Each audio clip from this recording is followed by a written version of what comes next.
Malacanang muling tiniyak ang patuloy na paghahanda para sa rehabilitasyon ng Marawi City sa gitna ng nababanaag na pagbaksak ng teroristang Maute.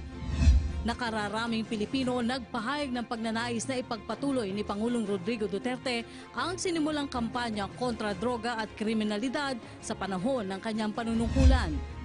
Ekonomiya ng Pilipinas tinatayang lalago pa ng hanggang 6.8% ngayong taon ayon sa World Bank. Sa sports balita, pambansang kamao Manny Pacquiao handang-handa na para sa laban nila bukas ng Australianong si Jeff Horn. At sa ibayong dagat, US President Donald Trump ubos na raw ang pasensya sa patuloy na pagpapatupad ng nuclear program ng North Korea.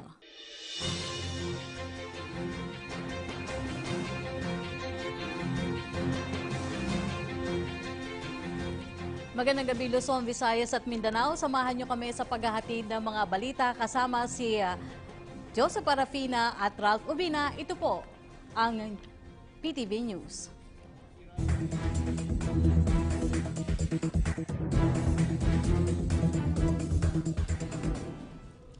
Una sa mga balita, ipinahayag ng Malacanang ang patuloy na paghahanda ng pamahalaan para sa pagbabagong tatag at rehabilitasyon ng Marawi. Ito'y habang unti-unti nang nababanaag ang pagwawakas ng kaguluhan dulot ng teroristang Maute. Sinabi ni Presidential Spokesperson Ernesto Abella na sa ngayon ay nakatuon ang operasyon ng tropa ng pamahalaan sa paglansag ng nalalabing terorista at pagsagip sa iba pang residenteng naiipit sa labanan, kabilang na yung mga bihag ng Maute. Ayon kay Abella, katuwang ng pamahalaan sa relief operations ang mga local government units, non-government organizations at iba pang sektor na bumubuo sa itinatag na Joint Task Group Ranao. Lalo namang hinigpitan ang pagbabantay sa border crossing ng Eastern Mindanao. Ayon po kay Brigadier General Gilbert Gapay, tagapagsalita ng Martial Law Implementation sa Eastern Mindanao Command. Sa pamamagitan po nito ay malilimitahan ang pagkilos ng mga masasamang elemento na kung saan naging dahilan naman sa mga kaguluhan sa ilang bahagi ng Mindanao. Maliban dito, binuo na rin sa mga syudad sa Eastern Mindanao ang mga task force na siyang pupuksa sa terorismo. Samantala, tiniyak ng Armed Forces of the Philippines o AFP na nananatiling ligtas ang mga lugar na sakop ng Eastern Mindanao Command o EMC sa ika-38 araw ng batas militar sa rehiyon. Ay kay EMC Martial Law Implementer Brigadier General Gilbert Gapay, patuloy ang pagsisikap ng hukbo sa Eastern Mindanao upang hindi umabot ang krisis sa labas sa Marawi City. Libo-libong checkpoint operations ang isinasagawa nila araw-araw at pinapatawa ng karampatang parusa ang sinumang sumusuway sa kanilang mga patakaran. Dagdag dito, nagtakda sila ng curfew sa 129 na syudad at munisipalidad, katuwang ang mga lokal na pamahalaan. Naniniwala din si Gapay na ang mahigpit na seguridad doon ay ang dahilan kung bakit nananaig ang kapayapaan sa Eastern Mindanao. Nanawagan ngayon si Pangulong Rodrigo Duterte sa mamamayan na patuloy na manindigan laban sa terorismo at iligal na droga.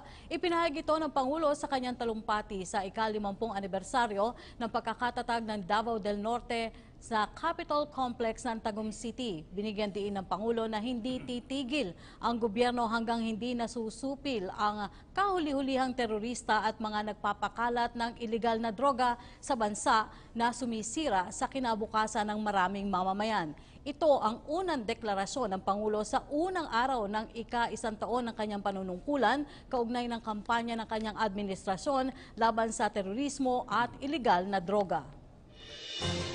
All I ask in return is that you remain committed to the continuing war against illegal drugs, corruption, criminality, and terrorism. We must remain steadfast and united against these ills that threaten our existence and our way of life. Indeed, I believe that Davao del Norte, under the command of Governor de Rosario, will continue to become one of the fastest growing provinces in Mindanao. With vast resources and strong, resilient, and vibrant people, the province will be able to achieve greater development at par with the rest of the nation. Nananawagan sa mga kapwa Pilipino ang isang abogadong Pinoy na nakabase sa Amerika na suportahan ang administrasyon ni Pangulong Rodrigo Duterte. Ito'y sa paglaban nito sa terorismo sa bansa. Magkasanib na pagbibigay ng suporta ang hiling ni Attorney Arnedo Valera, Executive Director ng Migrant Heritage Commission o MHC sa Washington, D.C. sa mga Pilipinong Kristiyano at Muslim ngayong mahigit ng isang buwan na naghahasik ng kaguluhan ang Maute Group sa lungsod ng Marawi. Paniniwala ni Valera, maaaring kumalat ang banta ng terorismo sa buong Asia-Pacific region at lalala ang terorismo sa iba pang panig ng mundo kung hindi ito agad na masusugpo. Kaugnay po nito, dinipensahan niya ang pagdeklara ni Duterte ng batas militar sa Mindanao na aniyay alinsunod naman sa 1987 Constitution. Katuwang ang militar, puspusan ang pagsugpo ni Duterte sa mga terorista sa kasalukuyan. Ani pa nito, mahigit 300 miyembro ng Maute ang namatay sa bakbakan. Inabisuhan ni Presidential Spokesperson Ernesto Abella ang publiko tungkol sa mga ulat ng plano pag-atake ng New People's Army o NPA sa mga matataong lugar at mga infrastruktura. Pinakausapan ni Abella ang mga mamamayan, lalo na ang mga naninirahan sa Mindanao na maging alerto at ipaalam sa mga otoridad kung may makalap silang impormasyon ukol sa mga kahinahinalang tao at aktibidad sa kanilang komunidad. Ayon sa militar, extortion o pangingikil ang motibo ng NPA sa mga planong pag-ataking ito. Subalit nanindigan si Abella na maaaring matigil ang mga gawain ng NPA kung lahat ay maipagtulungan sa gobyerno.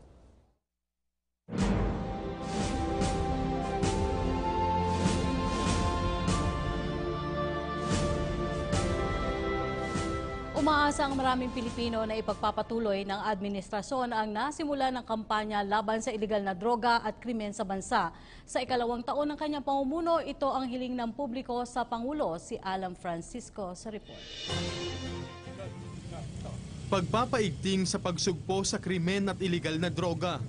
Ito ang patuloy na panawagan ng maraming Pilipino kay Pangulong Rodrigo Duterte sa pangalawang taon ng kanyang pamumuno. Katulad na lamang sa nangyaring massacre sa Bulacan na dahil lulong sa droga at alak ang sospek, kaya nagawa niya ang karumal-dumal na krimen. Dapat nang paintingin panalo yung kampanya kontra sa droga. Kasi madaming krimen na nangyayari. Tulad yung massacre sa Bulacan. Dapat yun, shoot to kill, patayin kagad. Sana po bigyan siya ng Panginoon ng magandang kalusugan, patagalin pa ng buhay niya. Isa siyang bayani para sa akin. Inaasahan ko sa pangalawang taon ni President Duterte, lalo mas maganda pa yung magiging daratnan ng ating nasyon, maging maganda ang ating nasyon na ito ng Pilipinas kasi parang maganda rin ang niya, marami din na nasugbo ng mga kriminal, ganun. Okay naman siya. Salamat din ako kay Presidente. Dahil marami din na dito sa EDSA na wala na ang kakalat-kalat ng mga loko-loko. Kulang na. Maraming salamat. Kailangan may death penalty kasi ang dami. Katulad ba nangyari Bulacan Massacre? Yun. Parang hindi rin maganda. Sana sa traffic at saka sa boundary. Babaan sana o sa taxi. At saka sana matapos na yan sa Maguindanao. Para mag-peace na ba? Magkasundo na para maganda na yung pag-unlad natin sa bansa natin. Sana sa akin, tapusin na kagad yung nangyayari sa Marawi. Ipagpatuloy pa rin yung paglaban sa may droga and then sana yung MRT, lalong-lalo na lagi kasing sira. So sana ma-action na kasi siya sa tao, hassle kasi kapag sumasakay ka, kaysa mag-bus ka, diba, kasi abutin ng 2 hours, kaysa dito, convenient. Sana maayos kasi public transport, yun sana yung unahin niya. Sa anibersaryo ng unang taon ng pamumuno ng Pangulong Duterte, matatandaan na nakakuha siya ng kabuang very high satisfaction rate mula sa summary survey ng social weather stations. Para sa Bayan, Alan Francisco. Isa ang Pilipinas sa mga bansang nahaharap sa banta ng terorismo. Kaya naman nanindigan si Pangulong Rodrigo Duterte na kabilang sa kanyang mga lalansagin ay ang mga teroristang grupo na kung sa'y naghahasik ng karahasan sa bansa. Tanong, Nasaan na nga ba ang laban ng Pangulo sa terorismo? Alamin natin ang kasagutan mula kay Eunice Monte.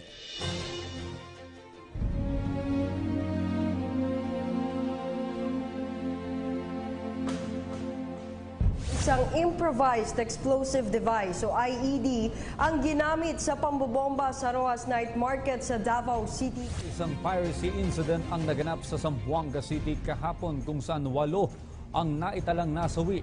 19 ang nasawi habang 55 iba pa ang sugatan sa nangyaring pagsabog sa gitna ng concert ng American singer na si Ariana Grande sa Manchester, England. Araw-araw, ang mundo ay nababalot ng takot at banta ng terorismo. Mula sa international terrorist group na ISIS hanggang sa mga lokal na terorista na pumipinsala sa buhay at kabuhayan ng mga mapayapang sibilyan ng bansa. At bilang bansang may stratehikong lokasyon, di rin nakaligtas ang Pilipinas sa pangingikil, pandurukot, pagpapasabog at pamamaslang, epekto ng marahas na fanatismo o violent extremism. Ngunit ang lahat ng ito'y nabigyan ng bagong definisyon mula nang maupo sa pwesto ang kauna-unahang Pangulo mula sa Mindanao. That is why I reach out to you, to all of you today, to our Muslim brothers, let us end the centuries of mistrust and warfare. Patunay dito ang dumaraming bilang ng mga sumusukong miyembro ng Abu Sayyaf na bibihira umanong mangyari sa kasaysayan ng mga terorista. 26 ang sumuko sa Abu Sayyaf at na-neutralize na rin ang karamihan sa mga leaders at sub-leaders nito. Nagugulat sa atin yung report na marami na ang sumusuko, which is unlikely, lalong-lalo na sa mga Abu Sayyaf. Dahil na rin sa epektibong paraan ng militar, ang dating halos imposible, ngayon isang mabisang solusyon kontra terorismo. Ang atensyon ng buong mundo ay nakatuon ngayon sa paglaganap ng banta ng terorismo at kung paano ito mapipigilan. Kaya naman ang Pilipinas bilang kasapi ng Association of Southeast Asian Nations ay nakipagpulong sa mga bansang kasapi dito upang maputol na ang ugat ng terorismo. Pinalakas rin ang kooperasyon ng ASEAN Defense Ministers ang kanilang suporta laban sa terorismo at violent extremism. Ngunit nitong May 23, 2017, isang pag-atake naman mula sa teroristang grupo ng Maute ang gumulat sa buong bansa, lalo na sa mapayapang lugar ng Marawi City. Upang maprotektahan ang mga residente sa karahasan, agad na pinutol ng Pangulo ang kanyang biyahe sa Russia upang harapin ang suliraning nilikha ng Maute Group at Abu Sayyaf. As of 10 p.m. Manila time, he has already declared martial law for the entire island of Mindanao. Makalipas ang isang buwan, aminado ang AFP at PNP na malaki na ang inusad ng mga kaso at mas napadali na ang pagkakaaresto sa mga terorista. Matatanda ang nasa kustodiya na rin ng Bureau of Jail Management and Penology o BJMP ang ina ng Maute Brothers na si Ominta Maute o mas kilala bilang Farhana na financer ng terrorist group. Nauna na dito ay naaresto na rin ang ama ng Maute Brothers sa isa sa mga checkpoint sa Toril, Davao nitong June 6. Naaresto na rin nitong June 18 ang babaeng kapatid ni Omar at Abdullah Maute sa Iloilo kasama ang 2 pang hinihinalang miyembro ng Maute matapos maaresto sa Cagayan de Oro nitong June 15 ang bunso ng magkakapatid na si Muhammad Maute na isang eksperto sa paggawa ng bomba. Kung walang martial law, walang arrest order against sa kanila, hindi natin basta-basta mahuli yun, lalo na wounded, di ba?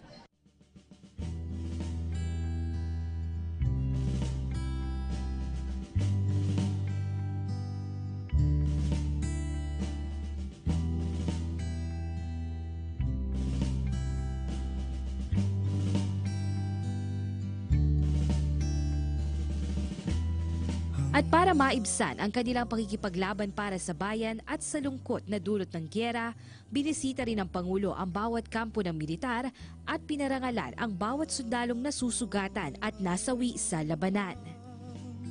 Buhay hanggang ako ay mayroon pang lakas, hindi ako titigil. Siya ang record holder, ano? pwede nating masabi na may pinakamaraming kampo na nabisita sa buong panahon ng kanyang panunungkulan. At ang panahon ng panunungkulan na sinasabi niya ay wala pang 1 taon, as compared to the past 6 years or so ng ating mga previous commanders-in-chief. Kaya napakalaking pang-boost ito sa moral ng ating mga sundalo. Higit pa sa kahit na anong baril o pagsabog ay isang puso na yumayakap sa sariling bayan. Pusong may paninindigan sa pagka-Pilipino at may katapatan sa pamilya at sa bansa. Sa pagtutulungan ng bawat isa at sa paglaban sa takot na dulot ng terorismo, di magtatagal ay maibabalik ang kapayapaan di lamang sa Marawi kundi sa buong Mindanao. Para sa Bayan, Eunice Samonte. Kampanya naman kontra ilegal na droga, iyan ang isa sa mga tinututukan ni Pangulong Rodrigo Duterte pag-upo pa lamang sa pwesto. Habang isip o nasa isip ang kinabukasan ng mga kabataan, binigyang diin ng Pangulo na walang puwang sa bansa ang ipinagbabawal na gamot. Ano-ano na nga ba ang resulta ng kampanyang ito ng Pangulo? May report si Kenneth Pasyente. Malimit saktan si alias Linda ng kanyang ka-live-in partner na lulong sa droga. Tiniis niya ito, pero nang dumating na pati ang kanilang anak ay pinagbubuhatan na rin ng kamay ng kanyang kinakasama. Naglakas loob na siyang ipakulong ito. Nawala sa sarili na imartilyo niya ako. Muntik ako tinamaan sa ulo, kaya lang nasangga ko. Ang ginawa niya, kita niya ako pinalo ng hawakan ng martilyo. Yung kaya doon ko siya inano sa barangay para ko ano ihatol sa kanya. Yung ginawa ng kabarangayan, tinulungan ako na ipakulong ko siya. Ilan lamang ang kaso ni Linda sa mga negatibong epekto ng ipinagbabawal na gamot. Isang bagay din na kinamumuhian ni Pangulong Rodrigo Duterte. Kaya naman ang maupo ito sa pagkapangulo, agad na inilunsad ang kampanya kontra iligal na droga. Agad gumulong ang Oplan Tokhang kung saan iniisa-isa ng mga pulis ang kabahayan kada barangay na pinaghihinalaang talamak ang rotasyon ng droga. Sa tala ng National Capital Region Police Office, simula nang ilunsad ang gyera kontra iligal na droga, umabot na sa mahigit 20,000 ang naaresto sa paggamit o pagtutulak ng droga at mahigit 200,000 ang kusang sumuko sa iba't ibang istasyon ng pulisya. Sa hindi na mabilang na operasyong ikinasa ng pulisya, tinatayang aabot na sa halos 3 bilyong piso ang halaga ng mga nasabat na droga. Ayon kay NCRPO Police Director Oscar Albayalde, malaki ang naibawas sa bilang ng mga drug-related cases, partikular na sa Kalakhang, Maynila. I think kasi noon hindi masyadong nabigyan ng focus yung problema natin sa illegal drugs, no? Sabi nga natin, it took a mayor from Davao na probinsyanong mayor para makita yung naging problema natin o yung problema na pala natin sa illegal na droga. Even our president, medyo sa nakita ko, na-shock siya dahil nung una 6 months sabi niya, akala niya kayang-kaya niya yung tapusin yung war on drugs or yung illegal na drugs or yung drug menace dito sa buong Pilipinas. Nung after 6 months, nakita niya kung gaano kalalim na pala, no? Kung gaano kalawak na yung problema natin sa illegal na droga at napabayaan ito during the previous years kasi. Aminado si Barangay Captain Lenny Glivano na dati ay talamak ang droga sa Barangay Libis na kanyang pinamumunuan. Kaliwat kanan rin ang nakawan at gulo dito bago ilunsad ang kampanya kontra iligal na droga. Pero nang magsimula ang Oplan Tokhang, mas naging payapa na ang lugar. Nung time na yon na nag-warning na si Presidente, tapos pinakilala si Oplan Tokhang, di ba? Yung katok pakiusap.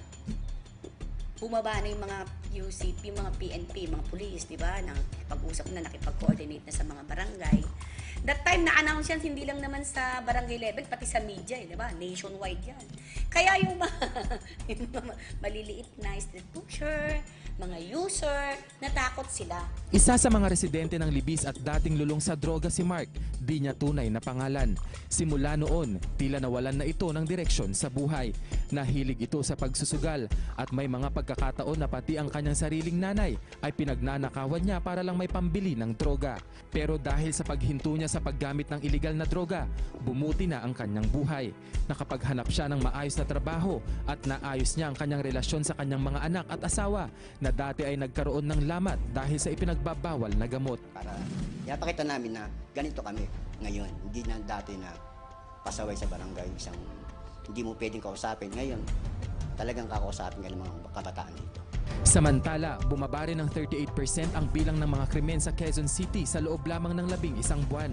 At tiwala si Police Chief Superintendent Guillermo Eliazar na darating ang araw na tuluyan ng magagapo ang illegal na droga. Definitely, that is our objective. What we've been doing for the past, almost past year, ito lahat na ito, these are all the Oplan Tukhang or persuading them to surrender, these surrenderers going on rehabilitation, arresting those who are not heeding our calls, then livelihood. These are all interventions in preparation for our main objective, which is to have drug-cleared community. Pasyente. Matapos maupo sa pwesto si Pangulong Rodrigo Duterte, inabangan rin ang kanyang pagtungtong sa international stage. Hindi naman nabigo rito ang ating bansa dahil sa bawat biyahe ng Pangulo may naiuuwi itong magandang balita para sa sambayan ng Pilipino. Sa loob ng 1 taon, alamin natin ang mga naging bunga ng biyahe ng Pangulo. Naritong report.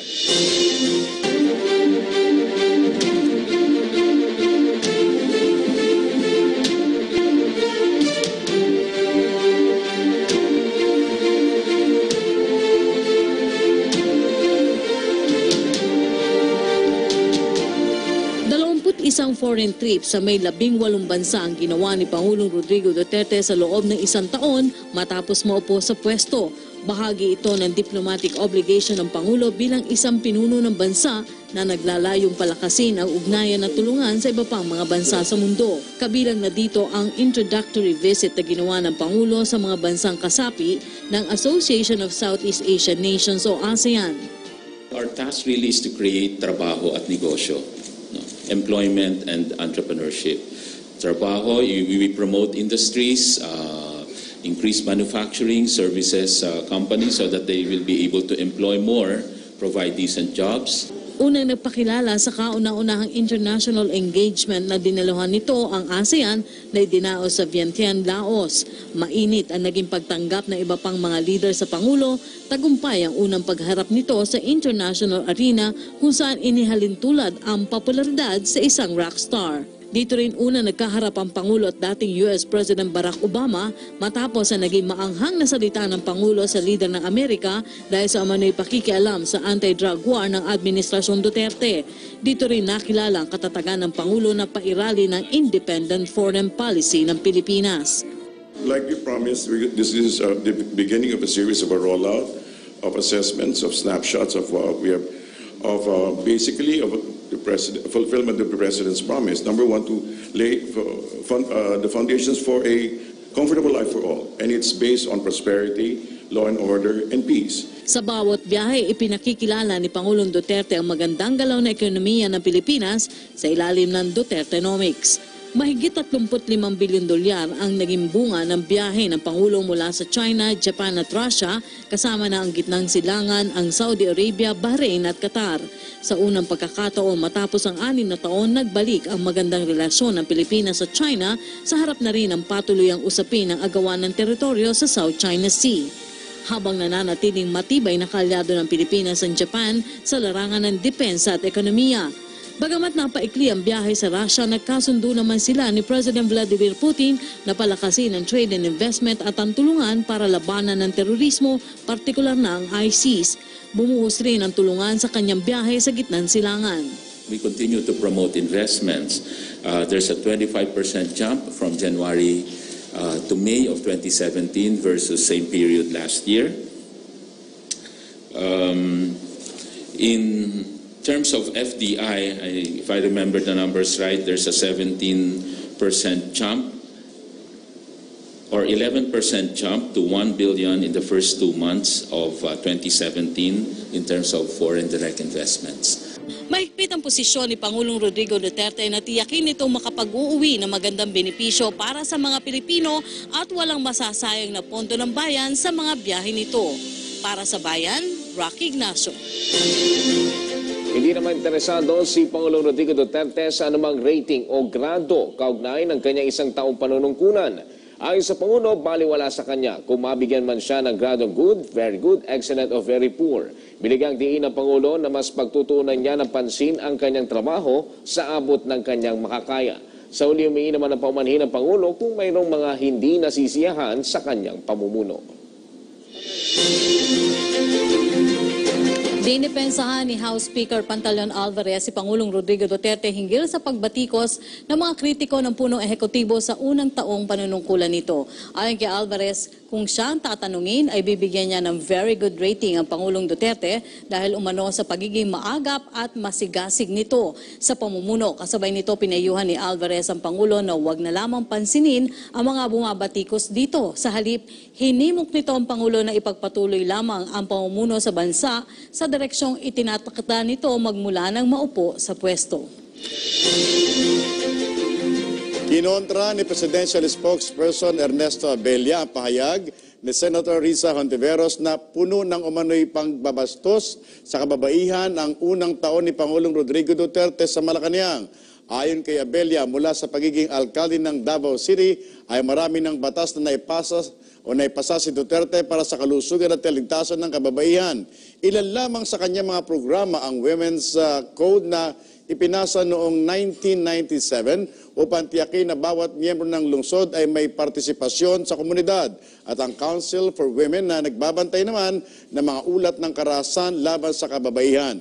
Siniguro din ng dating alkalde na pantay-pantay ang karapatan ng mga tao sa kanyang nasasakupan. Ito'y sa paghahandog ng psychological support sa mga babae at mga musmos. Sa huli, hinimok ni Abella ang mga kritiko ng Pangulo na huwag gawing issue ang estilo ng kanyang pananalita at sa halip ay pagtuunan ng pansin ng kanyang mga adhikain at proyekto. Dagdag niya, mas magiging maayos ang sitwasyon kung iiwasan ni Senator Hontiveros ang padalos-dalos na panghusga sa ating Pangulo.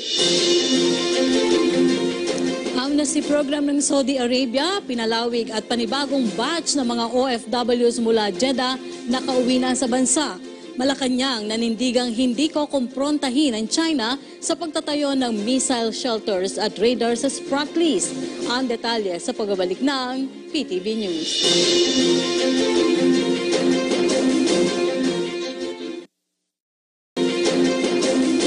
Inaasahang lalago ng 6.8% ang ekonomiya ng Pilipinas ngayong taon. Ayon sa World Bank, bunsod ito ng matatag na exports, mataas na private consumption at patuloy na pagpasok ng remittances sa bansa. Sinabi pa ng World Bank na nakasalalay pa rin sa infrastructure spending agenda ng gobyerno kung mahihigitan ang kanilang growth forecast na nasa 6.8%. Matatanda ang kalulunsad lamang ng pamahalaan ng 8 trilyong pisong infrastructure development plan nito na may kabuuang 75 mga proyekto at inaasahang makakalikha ng 2 milyong trabaho kada taon. Mga liblib na lugar naman sa Sorsogon ang sumunod na pinuntahan ng Philippine Information Agency. Ito'y para ipagbigay alam ang mga proyekto at programa ng administrasyon ni Pangulong Rodrigo Duterte. Hinggil dito may report si Sweden Velado. Mula Legazpi City noong Biyernes, biyahing Sorsogon naman ang team ng Philippine Information Agency ngayong Sabado para sa pagpapatuloy ng Barangay Forum na programa rin ng Presidential Communications Operations Office. Ayon sa PIA, mga liblib na barangay tulad ng Barangay Pamurayan sa Sitio Tinago, Sorsogon ang kanilang pinipili para ipaalam ang mga programa at proyektong ipinatutupad ng pamahalaan. It should be an agri-fishing na area, preferably coastal area. Dahil nga tayo sa Pilipinas, aminin natin na yung ating mga fisher folk, lalo na, hindi masyadong napapansin. Base sa pagtatasa ng PIA, karaniwang hinaing ng mga taga-barangay Pamurayan ay dagdag na programang pangkabuhayan. Sa kasalukuyan, may ilang mga bangkang ginagamit ang mga taga-barangay Pamurayan na nagmula sa Bureau of Fisheries and Aquatic Resources o BFAR. Pero mas mainam daw sana kung madadagdagan ito. Samantala, bukod sa mga video presentation, may mga booklet at leaflet din na ipinamamahagi tulad ng diaryong mula sa masa para sa masa ni Pangulong Rodrigo Duterte. Nandito naman siguro lahat ng mga gustong ipabot ng pamahalaan sa atin, kaya magandang bagay. Pagtitiyak ng PIA, tuloy-tuloy nilang gagawin ang programa sa iba pang mga liblib na barangay sa bansa. Para sa Bayan, Sweden Velado, Sorsogon City. Update naman tayo sa Bulacan Massacre na arestong sospek na si Carmelino Ibanez. Umaming may 2 iba pa na kasama niyang pumasok sa bahay ng pamilya Carlos sa Bulacan. Ang isinisigaw ng pamilya, Parusang pitay ang ipataw sa mga gumawa ng krimen. Si Marita Muajes sa detalye. Tatlo silang pumasok sa bahay ng mga Carlos sa Northridge Royal Subdivision sa San Jose del Monte, Bulacan. Ito ang naging testimonya ng suspect na si Carmelino Ebañez sa harap ng San Jose del Monte Police. Pinangalanan niya ang dalawang kasama na isang alias Tony at isang Ingo. Sa kanyang extrajudicial confession, sinabi ni Ebañez na nag-inuman sila at nagdroga bago gawin ang krimen. Pagkatapos nito, may nagaya daw sa kanila na pasukin ang bahay. May dala-dala daw na kutsilyo ang dalawang kasama niya habang nakuha na lamang daw ni Ebañez ang kutsilyong ginamit niya sa loob ng bahay. Pag-amin nito, pinagsasaksak daw nila hanggang mamatay si Euring Dizon na noon ay natutulog sa salas. Pero pagkatapos daw nito ay lumabas na siya ng bahay at umuwi sa kanyang tinutulugan na may 5 bahay ang pagitan sa tahanan ng mga biktima. Hindi na rin daw niya alam kung ano pa ang ginawa ng mga kasama niya pero maring itinanggi ng suspect na may ginahasa siya na kabaligtaran sa nauna niyang testimonya. Ayon dito, nalito at naguluhan lamang daw siya. Basta natin tatlo naman na pwede. Yun ang pinatitigasan mo na kayong tatlo. Samantala, hustisya ang isinisigaw ng pamilya ng mga biktima. Walang kapatawaran ng karumaldumal na pagpatay na ginawa sa pamilya Dizon Carlos. Kwento ni Dexter Carlos, kagagaling lamang ng ospital ng bunsong anak at ni hindi pa daw nito nauubos ang biniling gamot para sa kanya. Humihingi ito ng hustisya para sa asawang si Estrella na nagtamo ng 45 saksak, 3 anak na sina Donnie, 11 taong gulang, Ella, 7 taong gulang at Dexter Jr., 1 taon. Nagtamo ang mga ito ng mula 5 hanggang 19 na saksak at biyenang si Euring na may mahigit 30 saksak. Panawagan ni Dexter at iba pang kaanak, ibalik ang death penalty at sana daw unang mabitay ang mga gumawa nito sa kanyang pamilya. Tulungan nila akong mabigyan ng hustisya itong pagkakuan ng pamilya ko. Kung sino yung may gawa, dapat sila yung maparusahan, hindi lang yung isa o ano. Nawagan ako pagkakuan, tukoy na lahat na yung gumawa ng krimen. Sana maipasa na yung batas na death penalty at gusto ko sila yung unang masampulan. 5 abogado raw ang tututok sa kasong ito ayon kay Public Attorney's Office Chief Persida Acosta. Dagdag nito, dapat talagang maubos sa mga salot na drug addict sa lipunan na bumibiktima sa mga inosente, kung kaya't nararapat na ibalik ang parusang kamatayan. Nangako rin ang Volunteers Against Crime and Corruption na hindi sila titigil hanggat hindi nakukuha ng pamilya Carlos ang hustisya. Sa ngayon, hawak na rin ng mga pulis alias Tony habang hinahanap pa si alias Ingo. Ayon kay Police Superintendent Fitz Macariol, dahil na rin sa salaysay ni Ebañez, ay tinuturing ng mga suspects at hindi na persons of interest sina Tony at Ingo katulad ni Ebañez. Maharap ang mga suspects sa 5 counts ng murder at 2 counts ng rape. Para sa Bayan, Marita Muaje. Sa ibang balita, nanindigan ng Malacanang na hindi kokomprontahin ng Pilipinas ang China kaugnay sa pagtatayo ng Beijing ng missile shelters at radar sa Fiery Cross, Mischief at Subi Reef na bahagi ng Spratlys. Ayon kay Presidential Spokesperson Ernesto Abella, nananatili ang mutual understanding at dialogue approach ni Pangulong Rodrigo Duterte sa maritime dispute sa China.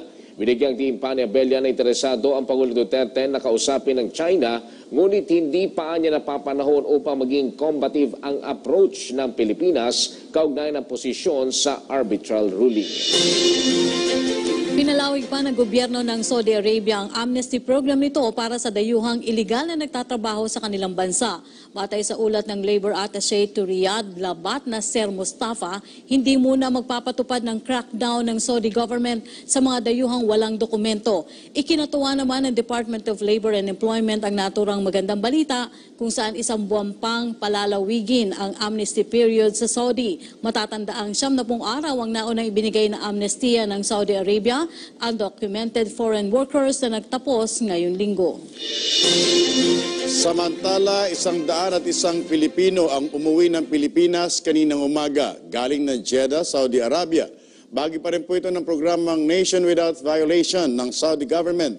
Nakasaad po sa programa na bibigyan ng amnestiya ang mga undocumented at overstaying na OFW sa nasabing bansa. Ayon sa Overseas Workers Welfare Administration, marami pa ang inaasang uuwi at ito ay pagtutulungan ng DFA, DOH at DSWD kasama ang 3 embahada ng Pilipinas sa Jeddah, Riyadh at Al-Kubar, Saudi Arabia. Kuha na lamang daw ni Ibanez ang kutsilyong ginamit niya sa loob ng bahay ng mga biktima. Pag-amin nito, pinagsasaksak daw nila hanggang mamatay si Auring Dizon na noon ay natutulog sa salas. Pero pagkatapos daw nito ay lumabas na siya ng bahay at umuwi sa kanyang tinutulugan na may 5 bahay ang pagitan sa tahanan ng mga biktima. Hindi na rin daw niya alam kung ano pa ang ginawa ng mga kasama niya, pero mariing itinanggi ng suspect na may ginahasa siya. Nakabaligtaran sa nauna niyang testimonya. Ayon dito, nalito at naguluhan lang daw siya. Pakinggan natin ang testimonya ni Miling Ibanez. Basta natin 3 naman na po doon. Yun ang pinatitigasan mo na ayun pa lang.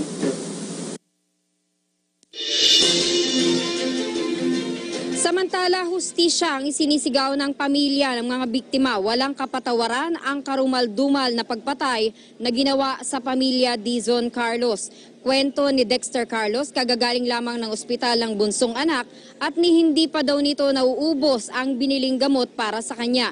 Humingi ito ng hustisya para sa asawang si Estrella na nagtamo ng 45 saksak. 3 anak na sina Donnie, 11 taong gulang, Ella, 7 taong gulang at Dexter Jr. na 1 taong gulang. Nagtamo ang mga ito ng mula 5 hanggang 19 na saksak at ang biyena na si Auring na may mahigit 30 saksak. Panawagan ni Dexter at iba pang kaanak, ibalik ang death penalty at sana daw unang mabitay ang mga gumawa nito sa kanyang pamilya. Narito ang pahayag ni Dexter Carlos. Tulungan nila akong mabigyan ng hustisya itong pagkakuan ng pamilya ko. Kung sino yung may gawa, dapat sila yung maparusahan, hindi lang yung isa o ano. Nawagan ako pagka tukoy na lahat na yung gumawa ng krimen. Sana maipasa na yung batas na death penalty at gusto ko sila yung unang masampulan.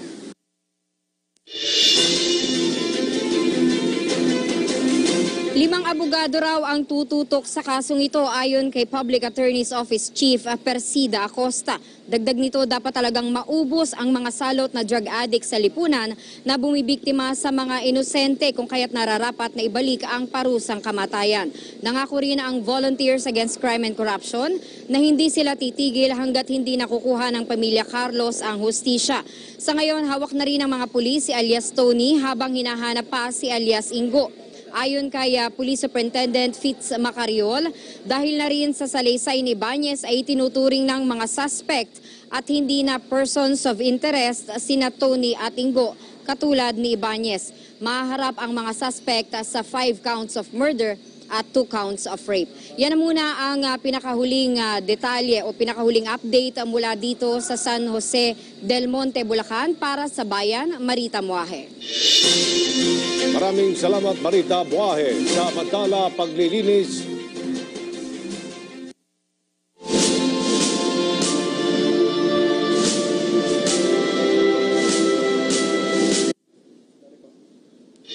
Samantala, paglilinis sa pamalaan mula sa katiwalian ang kasama sa mga ipinangako ni Pangulong Rodrigo Duterte. Sa pag-upo nito sa pwesto, pinatunayan ng Pangulo na walang kaibigan o kamag-anak sa oras na malagay sa langanin ang pagbibigay serbisyo sa bayan. May special report si Jervis Manahan.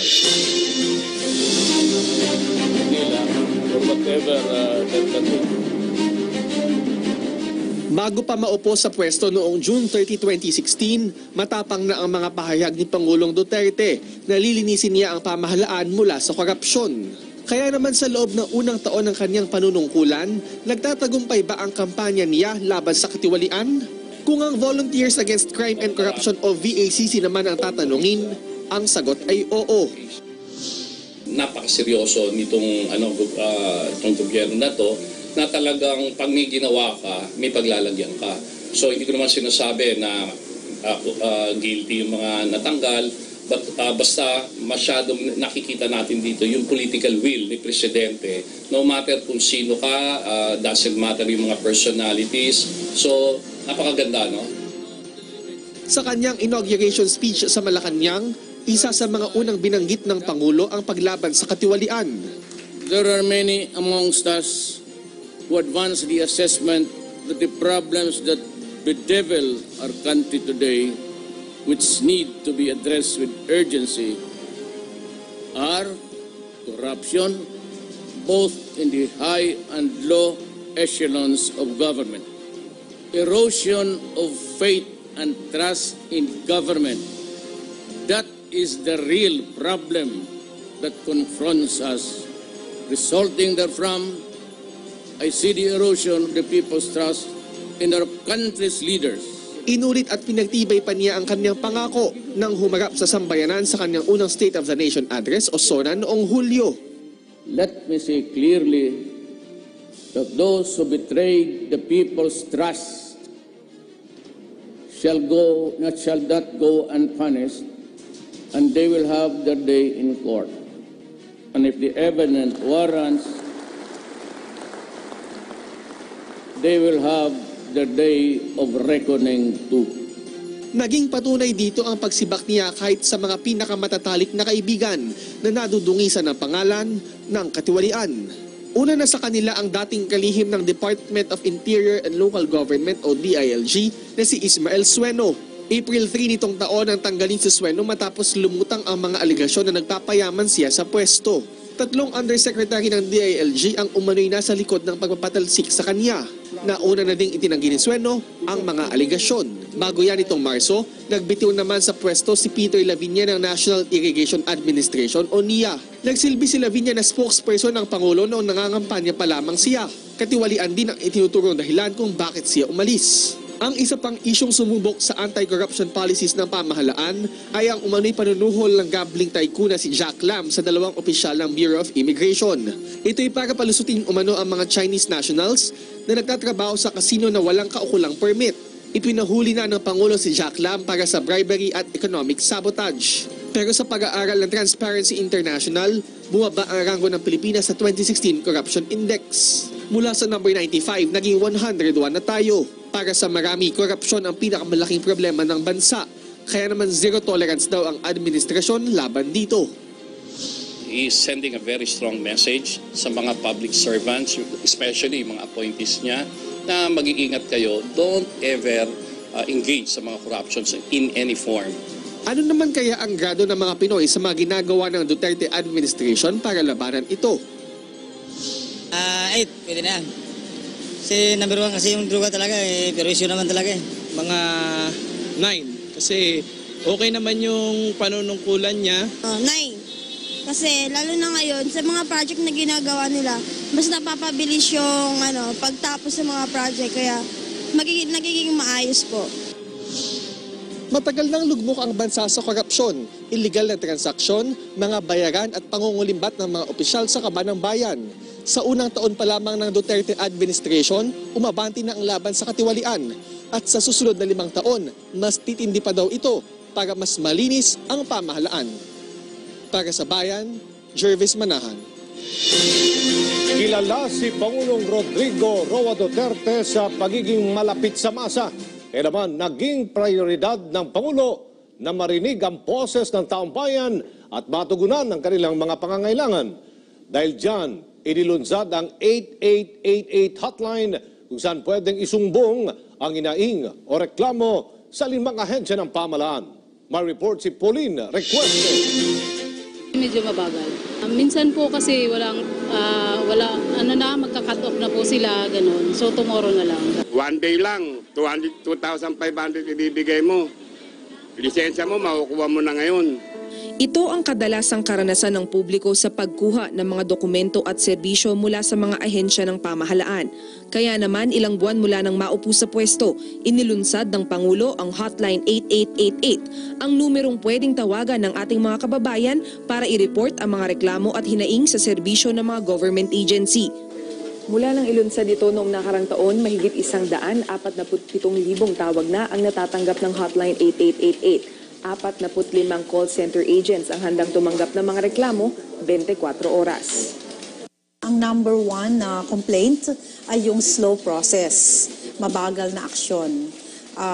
ito ay bunsod na rin ng maraming requirements at relatively mahabang oras at mahabang araw na bago maaksyonan yung dokumentong kinakailangan. Ifino-forward ang mga reklamo sa mga concerned government agency para sa agarang aksyon. Sa tala ng Civil Service Commission, 94.71% ang resolution rate ng mga hinaing na pumapasok sa hotline. Bukod sa hotline 8888, pwede ring lapitan ng ating mga kababayan ang Presidential Complaint Center sa Malacanang. Kabilang sa mga natulungan ng mga naturang programa ay ang single parent na si Mareski Pelitro. Humingi siya ng tulong sa PCC upang makuha ang kanyang Unified SSS ID na kailangan niya para sa aplikasyon ng kanyang pasaporte.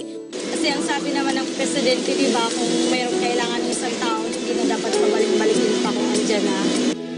Natulungan naman ng 8888 ang isang subscriber na nag-alala para sa kanyang mga kaanak na naapektuhan ng pagtama ng Bagyong Lawin sa Cagayan Province. Matatandaang naputol ang mga linya ng komunikasyon doon noong bumagyo. Agad na ipinaabot ng Civil Service Commission Special Action Team sa National Telecommunications Commission o NTC ang problema ng subscriber. Agad namang nakipag-ugnayan ang NTC sa telco sa Cagayan para isaayos ang mga communication tower doon. Laking pasasalamat ng subscriber dahil isang araw pagkatapos tumawag sa 8888 ay sinabi nitong nakontak na niya ang kanyang pamilya. Ayon kay Agamata, naging paraan na rin ang hotline 8888 para mapabuti ng mga ahensya ang kanilang mga serbisyo. Na napakalaga nitong feedback na natatanggap natin through hotline 8888 na dahil dito pinag-aaralan ng mga ahensya natin ngayon sa buong birokrasya na paano nila masisimplihan yung mga proseso nila. Marami na rin ang natulungang kababayan ng PCC at hotline 8888. Pagtitiyak nila, bukas ang kanilang mga tanggapan para patuloy na pagserbisyuhan ang publiko. Para sa Bayan, Pauline Recuesto.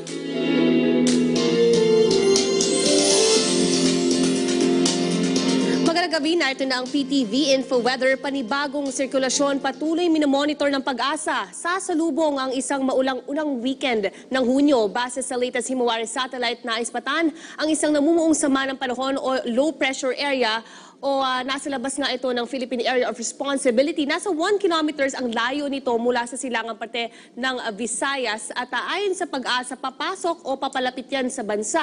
Babala naman ng Pag-asa ay kitang papasok ng sirkulasyon mamayang gabi o bukas ng umaga at posibleng maging bagyo pagsapit ng linggo. Mangyari yan ay tatawagin itong Bagyong Emong. Paglilinaw naman ng Pag-asa, pa-recurve sa norte ang forecast track nito tungong Batanes Group of Islands at hindi naman nakikita magla-landfall. Gayunman, maghanda sa posibleng paglakas ng hanging habagat by this weekend at magpapaulan ito sa Luzon at Visayas. Sa ngayon, direktang nagpapaulan sa bansa ay ang weather system na ITCZ. Apektado nga ang malaking parte ng Mindanao. Concentrated ang thunderstorms sa mga oras na ito dito sa Caraga region at northern section ng Mindanao at southern portions ng Visayas. Samantala, silipin naman po natin ang regional forecast maps ng Pag-asa. Unahin natin dito sa Luzon, makulimlim hanggang sa maambo na panahon bukas, lalo na sa Ilocos Norte, maging dyan sa La Union at Pangasinan, Baguio City, ilang bahagi ng Apari at ang Cagayan, maging dito rin sa Aurora at Calayan Group of Islands. Sa nalalabing bahagi naman ng Luzon, mataas din ang chance sa makaranas ng isolated showers o thunderstorms bukas, lalo na dito sa bahagi ng Cavite at Metro Manila, ilang parte ng Nueva Ecija at dito rin sa bahagi ng Subic, habang good weather naman tayo sa Clark at nalalabing parte ng Calabarzon. Sa Visayas naman, maulap na panahon sa bahagi ng Mindoro, maging dito sa Palawan at ilang parte ng Negros Provinces, Bohol at Cebu, habang kaulapan naman na nasisilip natin sa Samar at Leyte Provinces, maging dyan sa Panay Island. Samantala sa mga kapatid naman natin sa Mindanao, mataas ang chance rin makaranas ng thunderstorms o isolated rain showers, lalo na sa Northern Mindanao, ARMM at Soc-Sargen at ilang parte ng Davao Region. Good weather naman po tayo dyan sa Caraga Region at sa nalalabing parte ng Zamboanga Peninsula. Sa mga nagpaplano naman ng kanilang weekend, silipin natin ang weekend forecast sa ilang mga lungsod sa bansa.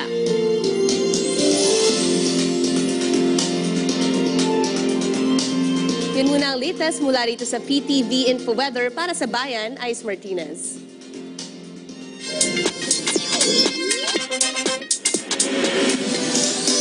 Para naman sa mga nagnanais maging milyonaryo, narito po ang resulta para sa Swertres Lotto na binola kaninang alas 11 ng umaga.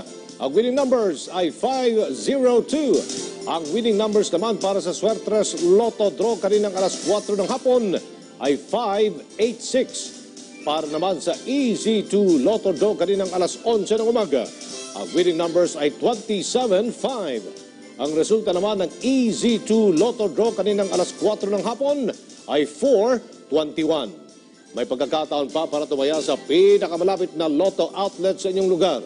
Maaari pang tumaya para sa Ultra Lotto 658 at Mega Lotto 645 hanggang alas 8:30 ngayong gabi. Mapapanood ang Lotto Draws mamayang alas 9 ng gabi.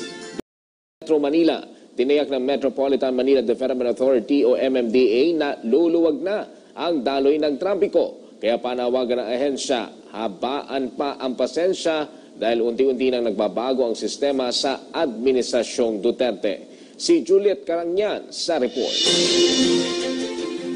Dumaraming bilang ng sasakyan, kakulangan ng hustong urban planning at road developments ang itinuturong dahilan ni Metro Manila Development Authority o MMDA Chairman Danny Lim na sanhi ng mabigat na trapiko sa bansa. Ngunit sa madali ang pagpapatupad ng gobyerno sa mga proyektong pang-infrastruktura, ito na anya ang pangmatagalang solusyon sa problema ng trapiko sa bansa. Ang solusyon talaga sa problema ng trapiko dito sa Pilipinas, dito sa Metro Manila ay infrastruktura. Tama itong ginagawa ng ating gobyerno ngayon na build. Yan talaga ang permanenteng solusyon sa problema ng traffic. Pag natapos yung mga projects na yan, luluwag ang ating sitwasyon sa traffic sa Metro Manila. Binigyan diin ni Lim ang mga isinusulong na espesyal na proyektong makakapagpagaan sa buhay ng mga Filipino commuters. Sa ngayon, maraming mga ongoing projects. Dito sa Commonwealth Avenue, merong mga ginagawa dyan, yung LRT extension. Sa Marcos Highway, yung extension papunta hanggang doon sa Antipolo Masinag. Yung SLEX natin may mga ginagawa, yung Araneta Avenue. So, napakaraming ongoing projects doon. Marami naman ang natuwa sa mga inilatag na proyekto ng gobyerno. Kasi matagal na dapat na ginawa yun. So far, okay naman sa akin yung mga project ni Irian. Sana mas maganda kung mapapatupad na o magagawa na, masisimulan na o ma-implement. So para wala na mabawasan na yung problema sa traffic. Well, syempre, good news yung sa Mindanao as well as dun sa PNR. Panawagan naman ng MMDA sa publiko na maging disiplinado sa kalsada at habaan pa ang pasensya sapagkat unti-unti nang nababago ang sistema sa ilalim ng administrasyon. Kasabay ng pagsulong sa mga proyektong pang-infrastruktura, nilinaw ni Lim na ang 2-day coding scheme ng mga sasakyan ay ideya pa lang ito bilang short-term solution sa problema sa trapiko. Para sa Bayan, Juliet Carangyan.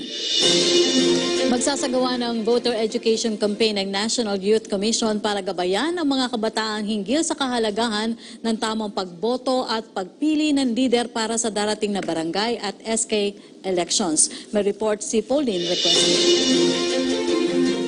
Lumagda sa isang kasunduan ang Commission on Elections at National Youth Commission para sa voter education campaign, kaugnay ng nakatakdang barangay at sangguniang kabataan elections sa Oktubre. Sa ilalim ng kasunduan, maglulunsad ang NYC ng mga aktibidad na magtataas sa kamalayan ng mga kabataan sa kahalagahan ng wastong pagboto at pagpili ng mga leader. Dapat binibigyan sila ng kaalaman, ng edukasyon, para nga talagang siyasatin ang karanasan, ang track record ng mga kandidato. Hopefully with this partnership, mas mapalawak natin sa mga kabataan ang kaalaman nila tungkol dito para matigil na yung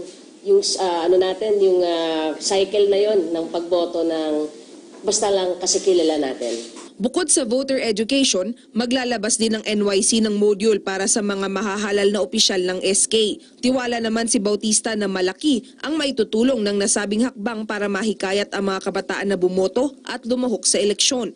Nitong 2016, si Pangulong Duterte nakatamo ng 16.6 million votes.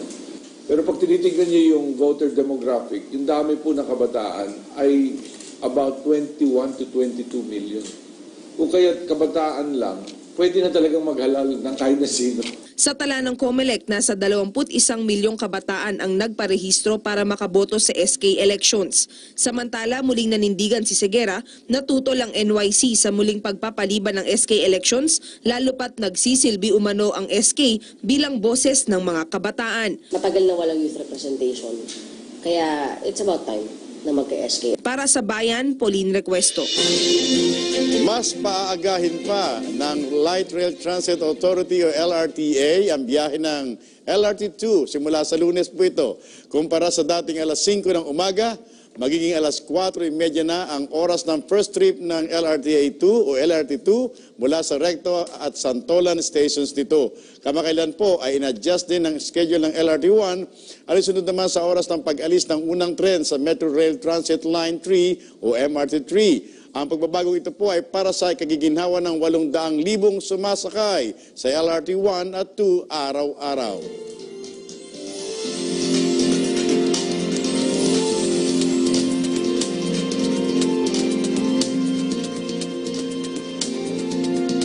Gabi, latest weather update naman tayo para sa mga oras na ito. Nananatili pa rin ang weather disturbance sa loob ng ating Philippine Area of Responsibility at batay nga sa Pag-asa, wala naman itong direktang epekto o hindi ito maglalandfall sa anumang bahagi ng ating bansa. Inaasahan nga na posible itong lumabas ng ating Philippine Area of Responsibility sa araw ng Lunes. Samantala, dahil naman sa umiiral pa ring ITCZ dito sa may bahagi ng Mindanao, asahan ng mga kababayan natin dyan ang maulap na kalangitan na may mahina hanggang sa katamtamang mga pag-ulan at pulupulong pagkidlat pagkulog ang mararanasan sa mga rehiyon ng Caraga, Davao at maging sa silangang Kabisayaan. Bahagyang maulap naman hanggang sa maulap na kalangitan na may pulupulong mga pag-ulan o pagkidlat pagkulog ang iiral dito sa Kamaynilaan at sa nalalabi pang bahagi ng bansa. Wala pa rin namang nakataas na gale warning. Ang mga baybaying dagat sa buong kapuluan ay magiging banayad hanggang sa katamtaman ang pag-alon. Ngayon, silipin naman natin ang magiging lagay ng panahon bukas sa ilang lugar sa labas ng Metro Manila. Patuloy nga pong makakaranas dito sa Subic, Tagaytay, Lipa, Bacolod at maging sa Cagayan de Oro ng partly cloudy skies with isolated rain showers at ang maximum high po natin ay papalo mula 25 to 34 degrees Celsius sa Subic. Habang sa Tagaytay naman, ito ay maglalaro mula 22 hanggang 31 degrees Celsius. Habang sa Lipa, ang maximum high po natin dyan ay maglalaro mula 24 to 34 degrees Celsius. Habang sa Bacolod, ito ay papalo mula 26 to 32 degrees Celsius at sa Cagayan de Oro, ito ay maglalaro mula 24 hanggang 32 degrees Celsius. Dumako naman tayo sa magiging lagi ng panahon dito sa Metro Manila. Patuloy nga tayong makakaranas ngayong araw, Sabado hanggang Lunes, nito nga partly cloudy skies with isolated rain showers, bunsod nga yan ng kasalukuyang weather disturbance at ang maximum range po ng temperatura natin ay maglalaro mula 25 hanggang 34 degrees Celsius. At yan ang latest mula sa PTV Info Weather para sa Bayan. Ako si Trixie Jaffar.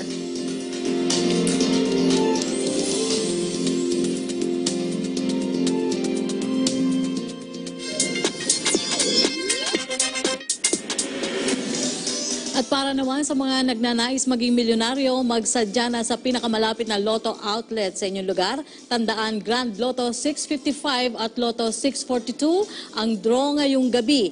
Mayroon pa kayong hanggang alas 8:30 ng gabi para tumaya. Mapapanood ang draw ng Grand Lotto 655 at Lotto 642 mamayang alas 9 ng gabi dito lamang sa People's Television. Nagpatupad ng rollback ang ilang kumpanya ng langis sa kanilang LPG ngayong unang araw ng Hulyo. Epektibo kaninang alas 12:01 ng hating gabi, piso at 60 sentimo ang tinapyas ang Petron sa kada kilo ng kanilang gasol at Fiesta Gas. Maliban dito, may 72 sentimo ring diskwento ang Petron sa kada litro ng kanilang Extend Auto LPG. Samantala, alas 6 naman ng umaga na mag-rollback ng piso at 65 sentimo ang Sulane sa kada kilo ng kanilang LPG. Ang naturang rollback sa presyo ng LPG ay bunsod umano ng paggalaw ng presyuhan nito sa world market. Dumako naman tayo sa labas ng bansa. US President Donald Trump nauubusan na ng pasensya laban sa nuclear program ng North Korea. At bagong leader ng Hong Kong nanumpa naman sa harap ni Chinese President Xi Jinping. Yan at iba pa mga impormasyon sa report ni Juliet Canangyan.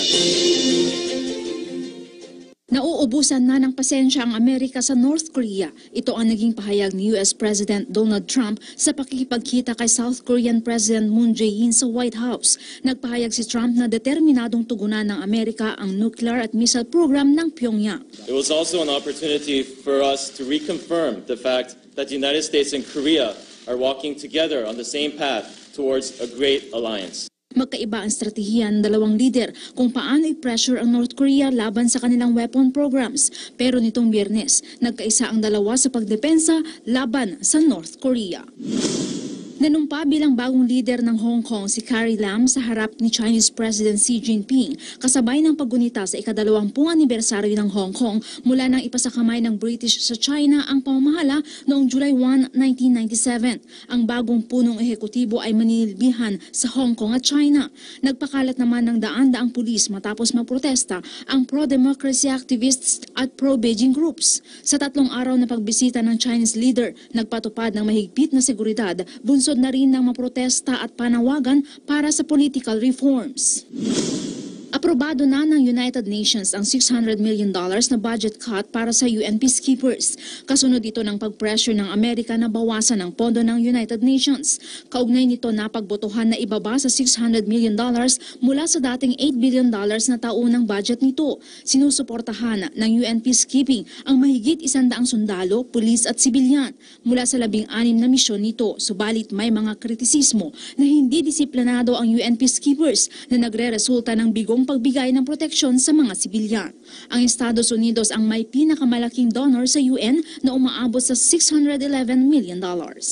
Para sa bayan,